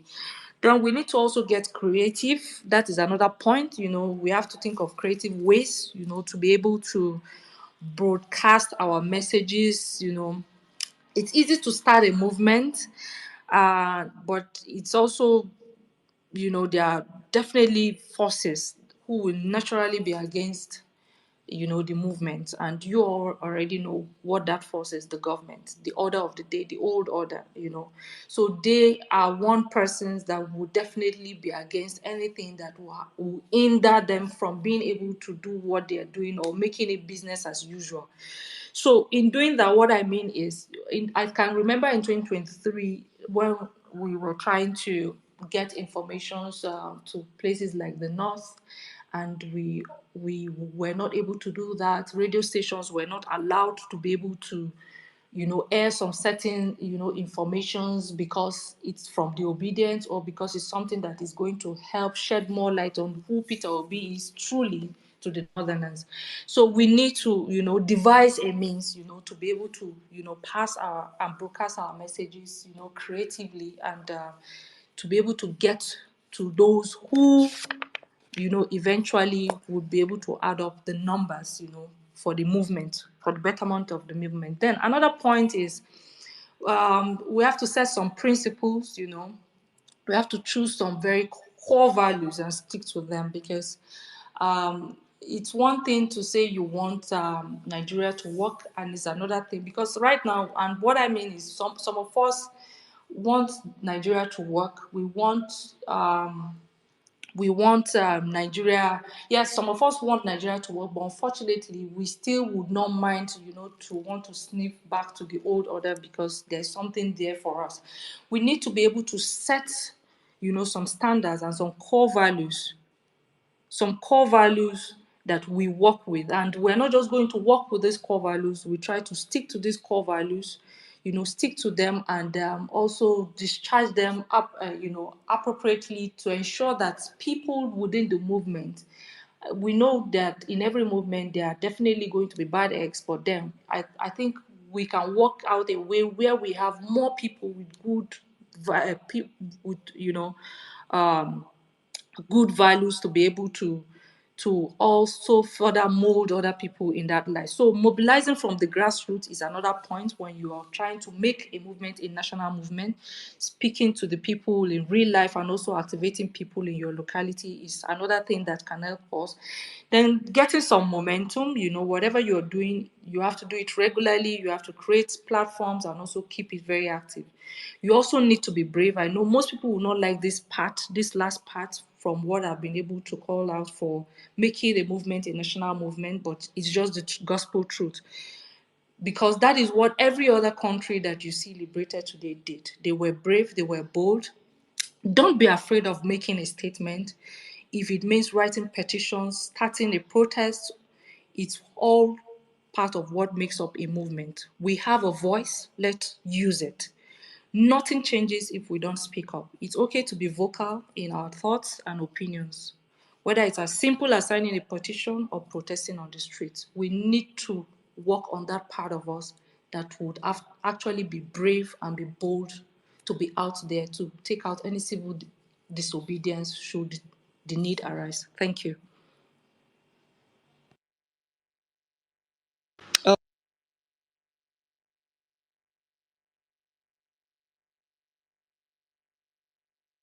th-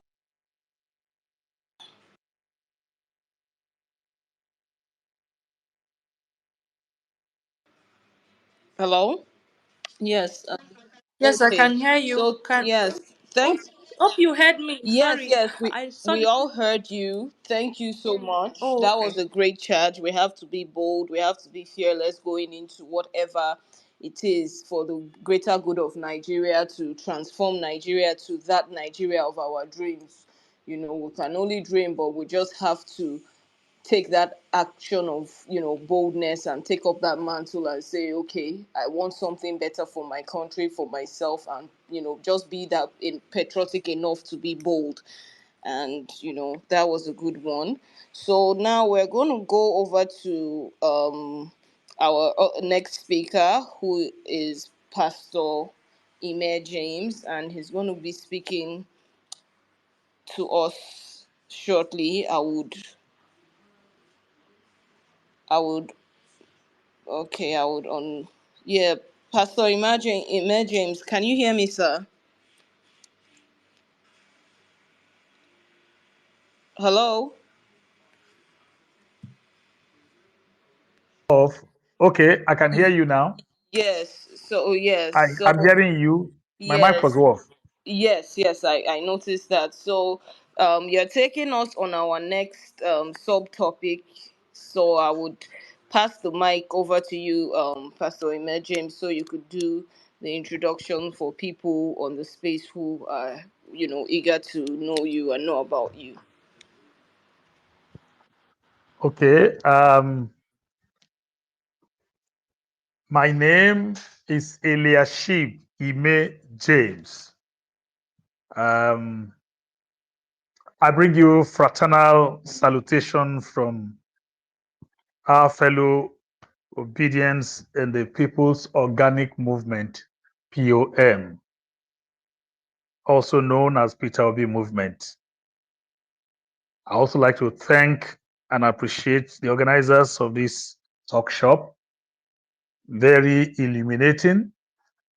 Um, my job tonight is to highlight our strength as a social political movement and to signpost the moral values that will drive and sustain this phenomenally monstrous political movement ever known in our checkered history as a country. I use the word country advisedly because we are not a nation yet. Maybe when the obedience come to power, our leaders will galvanize the people into citizens that will form a nation. I will not be I will not take much of your time, but let me quickly do a flashback.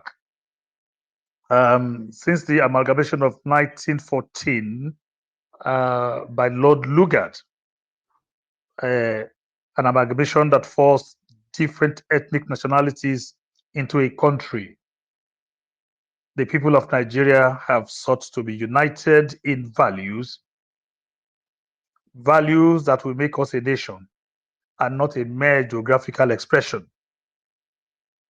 The colonizers failed, but conveniently granted independence to our ill-prepared political activists of that era. Since independence, the search for national cohesion driven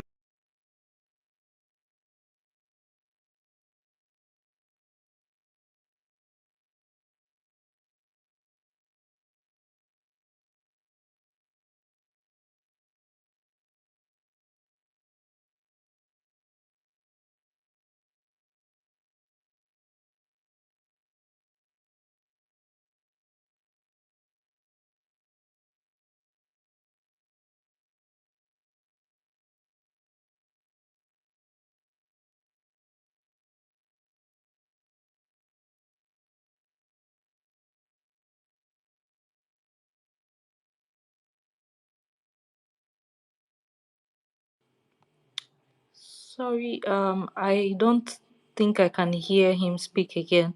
Jackie, can you hear me? Yes, I can hear you. I can't hear anything as well. Hello? I think he dropped off. So I would just quickly like to reiterate this. I'm not supposed to be the host of this what did they call it? This space. I'm only holding this space because they could not connect. Network was affecting. I don't know if the handle or who was trying to, who was supposed to hold the space. I Please. think, So I'm just doing this to save the day. yeah, okay, he's back on. Yeah. Pastor Ime-James, are you there? Yes, I'm here. Can you hear me? Yes, yes, I can hear you. I was getting a call back. That was what I was asking. Okay. All right. As I was saying earlier, that we were looking for visionary leaders that has eluded the country like the ephemeral nature of a smoke. The three major tribes, aided by conniving minorities, have held the country in a juggler, in a chess game of power without progressive purpose, except for the personal aggrandizement of a few members of the political class. Nigerians yearn and prayed for a purpose driven leader whose persona and character will galvanize a terribly divided country, emotionally sapped people, and an economy that has been pummeled to a state of stupor into a cohesive nation whose economy will be driven by productivity away from the doctrine of eating our tomorrow today. And in July 2022, God answered our prayers.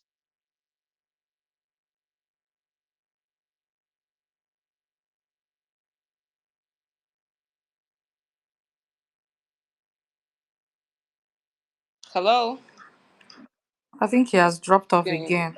Okay. So I think we should just take some inputs. There are some people who would like to give their inputs, but we don't want to, waste too much time. So everybody, if I pass the mic on, at least 1 minute should be enough to you say what you would like to contribute to the movement and the your views on what you think the movement should be like going forward, because there are other things we have coming in in a couple of weeks in the pipeline, which would recommend everybody joins and be a part of. So we would like to, this space is not, let me just mention that this space is not to divulge most of our strategic planning as to the way forward. It's just a space to bring everyone on board to engage with, obedience, so we can have the same mindset going forward. So they wouldn't be, oh, I didn't know this or that, or different, too much differences. I know there will be a couple of differences, but this is just for us to be on the same page when it comes to ideologies. So um hello, Pastor Ime, are you back? Yes, I wonder why I'm being thrown off again and again.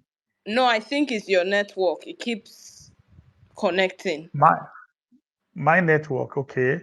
Yes, All yes. right. Okay. Okay, Okay. so over to you, sir. Well. Okay. Again. Well. Uh.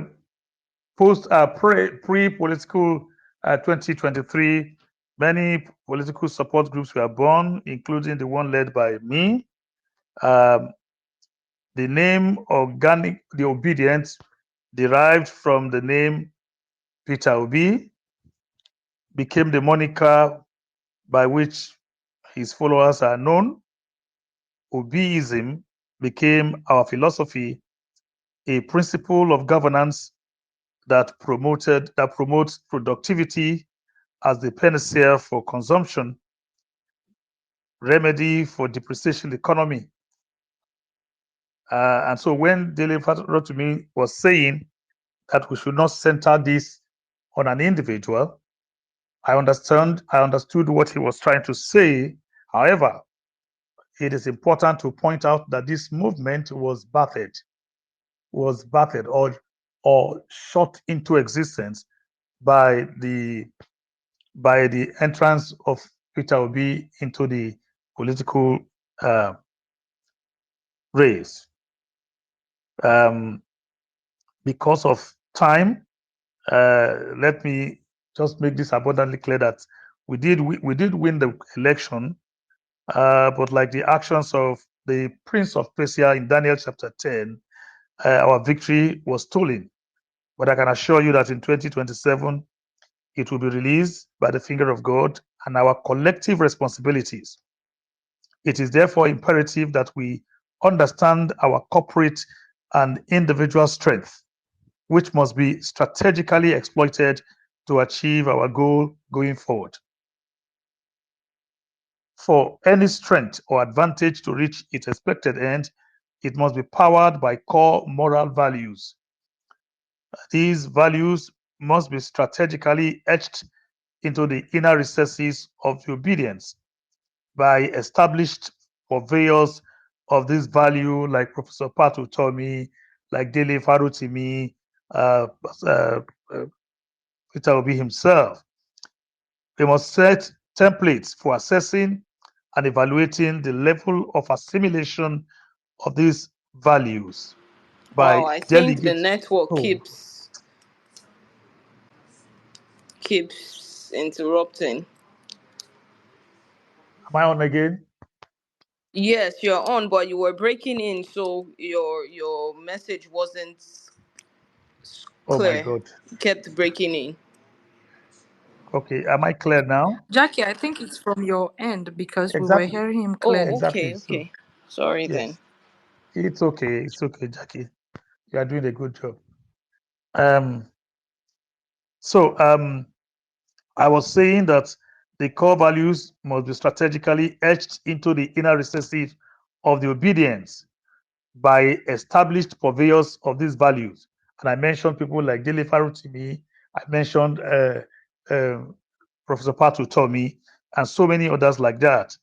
Okay, we must set templates for assessing and evaluating the level of assimilation of these values by delegated leaders. Please take note, by delegated leaders of the movement at every level of leadership: national, regional, senatorial, local government, world, and even zones within words. Our foot soldiers must be creatively indoctrinated. And I use the word advisedly. They must be indoctrinated. If you like, call it brainwashed. But this brainwashing is for a positive transformation of a nation. What is important is that our members must be carefully taught to own these values. We must be carefully taught to own these values. Um, um, these values, if we expect them to buy into these ideals, this is the only way the only way to claim our mandate in 2027, and or before then. I speak prophetically. So, what is our strength?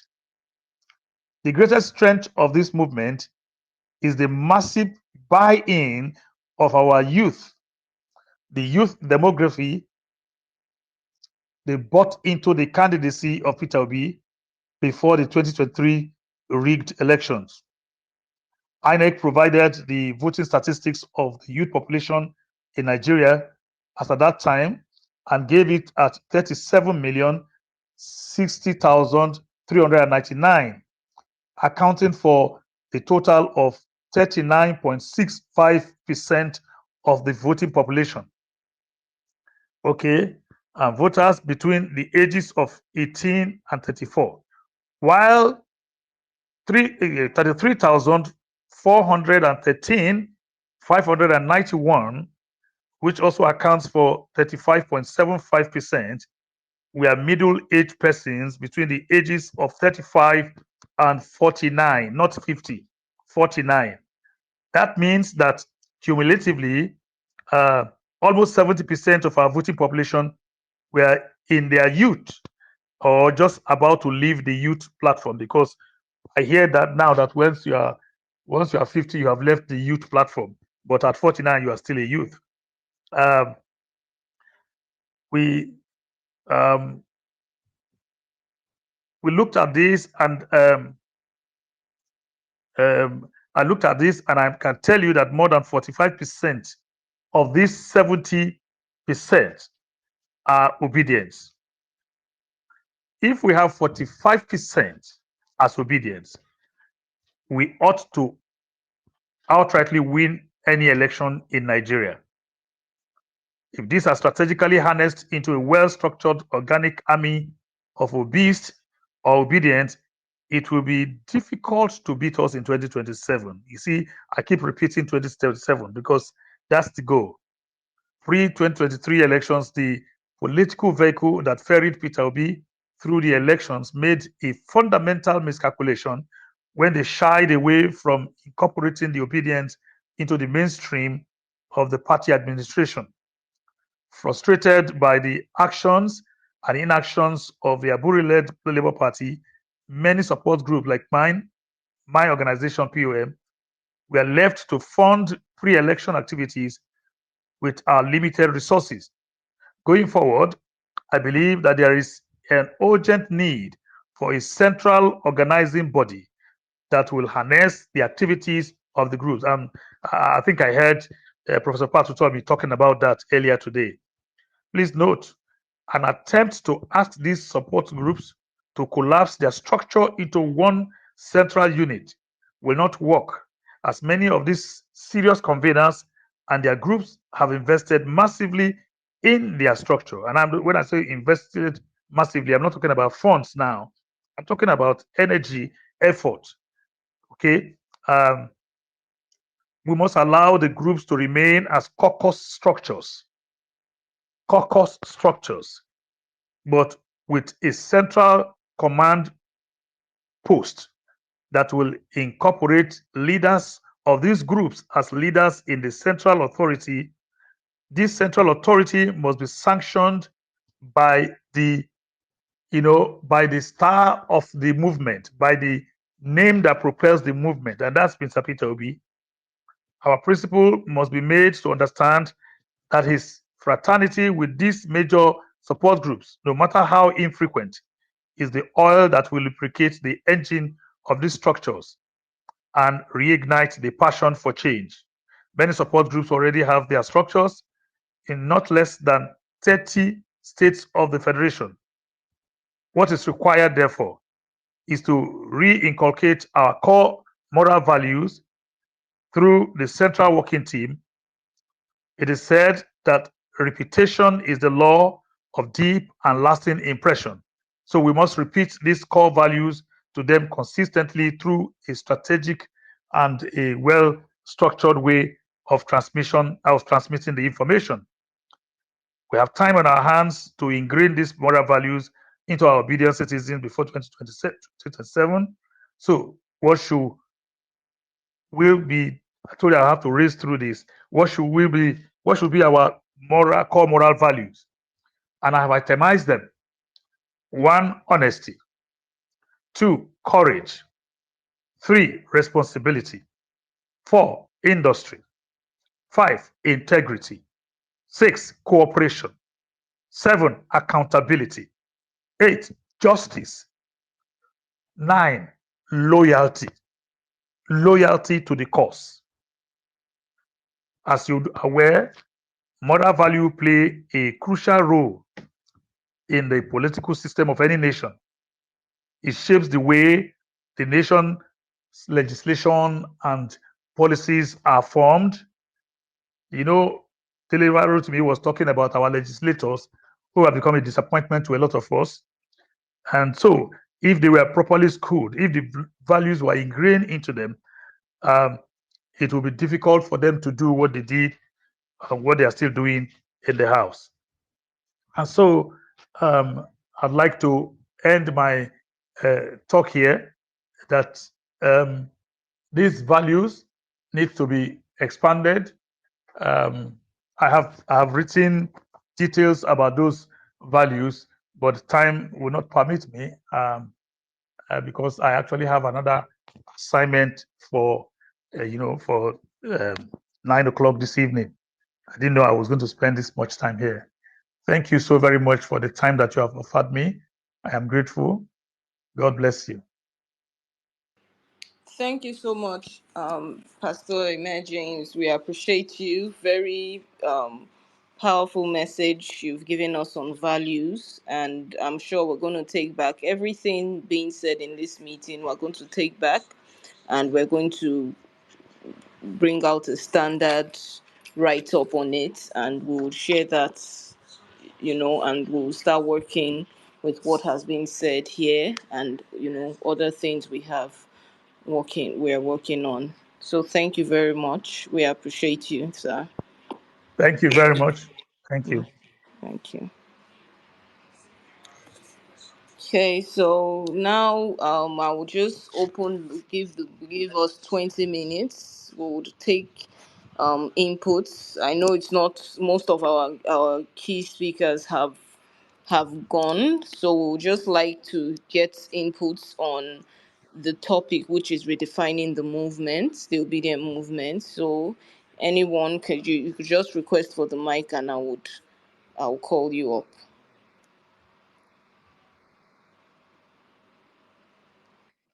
I think we have people already here. Okay. Honorable Godswill, Senator Godswill has been here. Yeah. So it's on the speaker session. Magnific Dude is also here. So I think you just allow them have their time. All those on the speaker session. Okay. So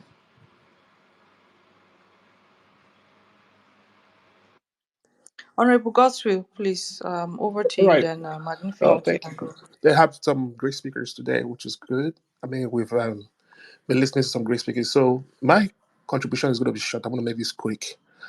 As we begin to configure the structure of the BDM movement, I'd like us to have something, something primary that we're going to be thinking about. Okay. So I just saw a headline from one of the Nigerian media. It said, "Fleeing villagers storm Zamfara government house seeking protection from bandits." This headline could quickly become the narrative for states all across the country. And my question, or my suggestion, or my input is about, we have to keep thinking about the urgency of now. Because since we know that this rot in Nigeria, as it concerns insecurity, killing, criminality, depreciating economy, cannot continue in perpetuity. How much time on the clock do we have before the system become irredeemable and the lights will have to be turned off? That is what I want us to be thinking about. Thank you.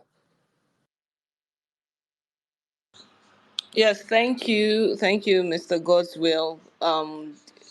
You're right, and I feel if we do as a people organize ourselves and work towards a goal, then we can achieve that safer and secured Nigeria. It's not going to happen overnight, and nothing that we are wishing for or praying for is going to happen overnight. It takes time and it will take a lot of work and effort. So I think in due time, if we all can come together and work in strengthening ourselves, we would achieve that, where we can all say, okay, Nigeria is where we can all truly call home.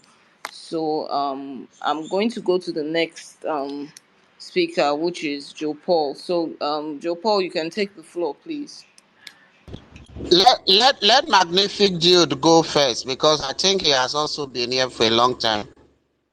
Let him go first. I am part of the organizers set. Joe Paul, thank you very much. I appreciate you, everybody. Good afternoon from my end. Yeah, Miss Jackie, I sent you a message several times. I reached out to you so that you can reach out to me for us to chit chat about this.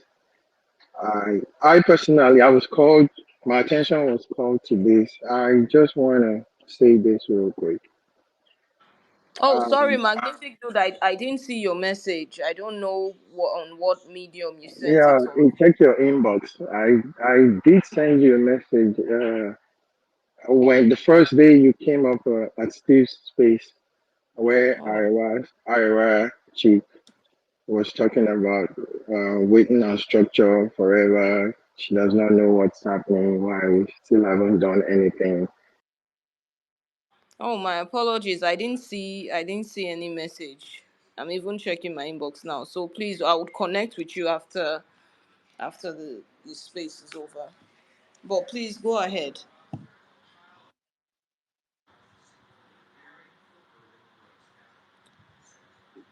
I think Hello? yeah. Can you hear me Yeah, now? Magnific, go ahead. You are audible. Yeah, can you hear me now? Yes, go ahead. Go ahead. We can Yeah, hear you. yeah. But here is my simple take to this.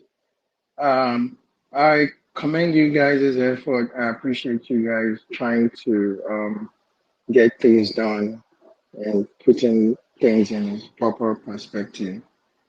But we have most of us. I would speak for those that are working behind the scene.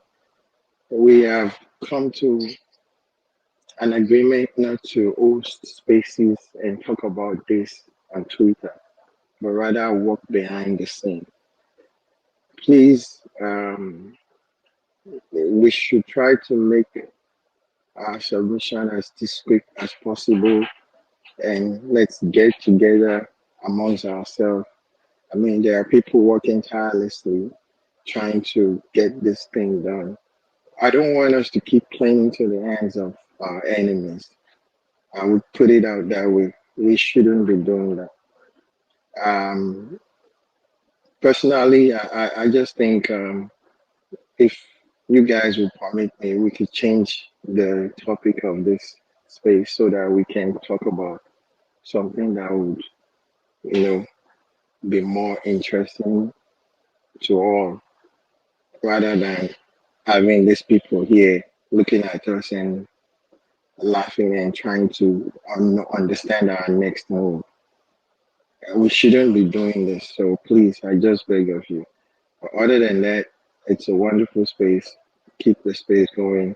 But understand that there are people that are not supposed to be here listening and taking note of what we're doing.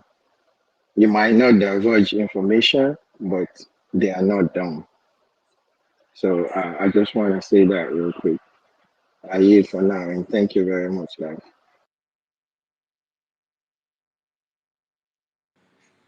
Oh,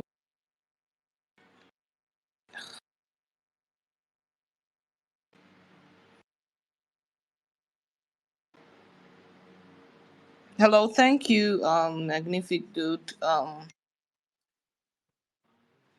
Your submission was heard, and basically, I want to state again: this is not a space to divulge our plans or strategies or anything. It's just to get and reach as much obedience as possible, letting them know, you know, we can change what we think about the movement. It's a personal thing. We can change our mindset in achieving what we need to achieve. But what we need to achieve is not even nothing is being said on this space. We'll go back to the drawing board and we're going to have series of meetings, and we can't do that. And one of the reasons why we decided to come on this space was to reach everybody, let the word go out, let the ideology come out, and let people understand that we need to, at least as obedience, think a little different and think in the same direction. We can definitely not reach everybody probably on WhatsApp, but definitely on Twitter we'll reach much people. Just a little, you know thoughts that everyone will go home with, and thinking about what this space has brought about, giving people a reason to think that, okay, we need to change strategy and come on board fully. That's what this space is about. It's not to bring out, share information where the opposition. We've had that discussion, before now, and we know the other people are going to listen in. So we're just trying to encourage obedience to come on and come on board with this and give them something to run with. Thank you. Mr. Joe Paul, do you have the summary? So if I think Mr. Gabriel wants to speak, so I'll let you. Mr. Gabriel, can you go ahead? Yes, thank you so much, Jackie. Can you hear me? Can everyone hear me? Yes, I can hear you. We can all Okay. hear you. Go ahead, please. Oh, okay, thank you so much. Greetings to everyone on this space. It's been wonderful listening to everybody, and very insightful contributions that have been made. I just quickly want to respond to, I think it was magnificent, the comment he made last, with respect to taking uh, the discussions to the back channel. I perfectly agree that we should not divulge, sensitive information on spaces. I am agree with that, but I'm also of the view that we should not completely keep obedience in the dark. There are certain things that we should let people know, and that will help carry everybody along than to hold people in suspense. Some people are already getting um, fatigued, disenchanted, and all. And what keeps hope alive is certain, for example, in handling a major project like structuring the video movement, it is huge, it's enormous. And we understand that there's a lot that needs to be done. But our approach in how we go about this project also means a lot.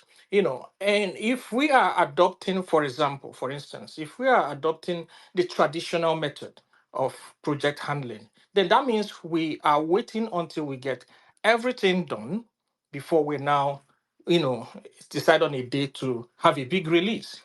Now, That could take God knows how long. But if we adopt the agile approach, where we break these things down into different phases and segments, we have a Gantt chart. There are things we can get accomplished within a day, within a week, within a month, within 2 months. We break them down into modules like that. We can give out timelines. Okay, within this space of time, this is what to expect. That way, we carry people along, not totally shut them down in the dark. Since last month, there has been this information that something is going on in the back channel. Something is going on in the back channel. There are no timelines. Everybody is just waiting in suspense.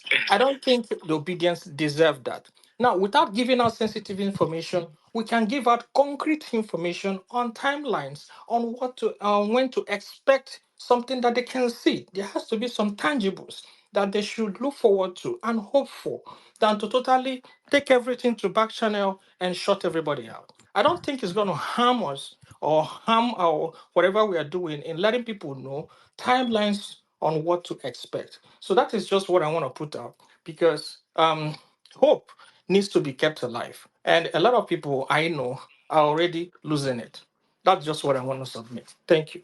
Okay, thank you, Mr. Gabriel. Thank you for that. Kolade, do you want to say something before we try to round up? Yes, I wouldn't mind. Yes, please go ahead. All right, thank you so very much. Yeah, I completely thank you so much, Jackie and Arewachik and others that have put this together. At least this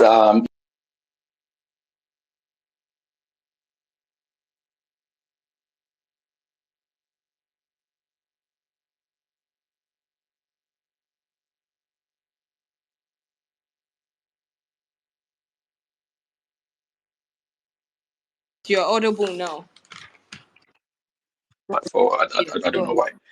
Okay, so I also came up Big Mac. I don't think we've anything here has been done that would suggest. I think what I think should happen is everybody should work together.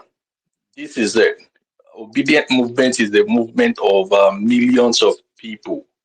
And there are so many people out there who put in their little effort in their little corner. People are getting agitated. So people don't even, I personally don't want to hear anything backdoor, backdoor, backdoor. There's nothing happening at the back door that people do not still know about. But it would not be nice if some things are happening, some registration things without the input of others. What I think should happen is those of you doing this thing backdoors, organize something like this, may not be an open space, get people's inputs. 10, 15 people cannot sit down and decide for the entire obedience movement. It won't work. And if 10, 15 is doing that, let the people know the 10, 15 or whatever people that are sitting down so that everybody will be at peace that, oh, I can hold this person. I know this person is talking on our behalf. These people are working on our behalf. So please don't let us, because what has happened today is kindling people's hope that, oh, something is actually happening. So don't let us also water this down and everybody go into silence. Thank you. Kolade. Hello? Sorry, Jackie. I want to say something, please. Yeah. Um, so I initially I wanted to say something, but I wanted to be more calm, to say it so that I think Jackie, I must commend you for this bold step. Unfortunately, I don't know. Please, can you mute your mic, please, Jackie? Sorry, because it's giving me feedback. Okay. Um, I think it takes somebody with courage, to even want to sit in a to come up with something to help, put a structure to the obedient movement. And I must commend every one of you who must have done that backstage. And I quite appreciate the fact that it was an honor that you saw me worthy to even come and speak here on a particular topic. But I think if we're to be very fair to ourselves, if we're going to tell ourselves the truth, I don't think anything that has happened here is beyond what is supposed to be happening here, or there's something exactly here that has been done that is actually wrong. I don't like the fact that Magnific Dude, you came up and you came to say such kind of things, because it's more of like the people that put the effort to put this together, like as if they don't have the right to, or it has to come from a certain quarters for it to be okayed. We are all obedient. Nobody brought anyone to this movement. We all collectively saw the need to come together as a people to fight for our country. And in fighting for our country, we're fighting for ourselves and for our unborn children and our generations. So everybody came here at will, and I can bet you everybody has what he or she is good at. Nobody knows it all. Nobody also has, I think, the monopoly of what should and what should not. And in all honesty, I think everybody is doing what they're doing in their own beats, in their own corner, just for the betterment of the movement, not to pull down the movement. And I think that should be applauded, irrespective of from whatever quarters it is coming from. So I think what exactly happened now is it's very, very uncalled for and not needed to even tell us to change the topic. I think that's not even nice at all. I don't know how to hide my feelings, especially when some things like this come up. So it doesn't also mean that the person is trying to, whatever the person has said here is wrong because it's coming from a particular quarter. Yeah, things are being done somewhere. But it doesn't also stop somebody from holding such kind of space, even if I am not even part and parcel of the space. I just got invited to speak. And because it's an obedient something, I offered myself available. I don't see anything wrong in doing that. And I don't think anybody should make anybody feel bad for putting together such things, because the people that came to speak here are not alien to us. They are obedient people. Except if some people who might have joined maybe at certain different times might not know these people, but all the people that spoke here are not alien to you. Mr. Dele Farotimi is not alien to us. Mr. Utomi is not alien to us. So I don't know, does that make us less obedient? Because I don't know why you did what you did now. And I'm hot, like I feel very bad. Thank you. Thank you, Arewachik. Apologies. I understand why you feel how you feel, and basically, I just want to let us go home with what most of our guest speakers have said. We must have ideologies, not anger, and that's what basically I want us to just take away from this meeting. Citizenship should be about the rule of law. We should also have that in mind, and how to be patriotic, to put country first. That's what this is about. And before I end, we would wrap up because it's getting a bit, it's getting a bit emotional here. So I just don't want to get too much into that. So we should just have in mind that the obedient movement is going to be stronger. We're all coming together for the greater good, and I believe nothing can take away an idea whose time has come. The obedience idea is here to stay. It's been running. This should be we're in the second year with this ideology, and we're moving with it. So please be encouraged. I wouldn't want us to feel bad or feel downcasted. We're moving strongly, and where we're moving to is greater than where we are. So, and at this junction, I would like to say good night to everybody. And Arawachik, thank you to all our guests, Mr. Dele Farotimi, Professor Patotomi, and Pastor Ime, Joe Paul. We want to say thank you all. I'm sorry, Miss Pels wasn't feeling too good. She had, gone under. She had some emergency, so she couldn't join us. And we want to say thank you to everybody who joined the space, both the listeners and those who spoke, who gave their input. We want to say thank you, and we would have another space just to share ideas. It's not that we're divulging information, just saying civil communication with each other and making a headway. So thank you everyone, and I yield the mic for the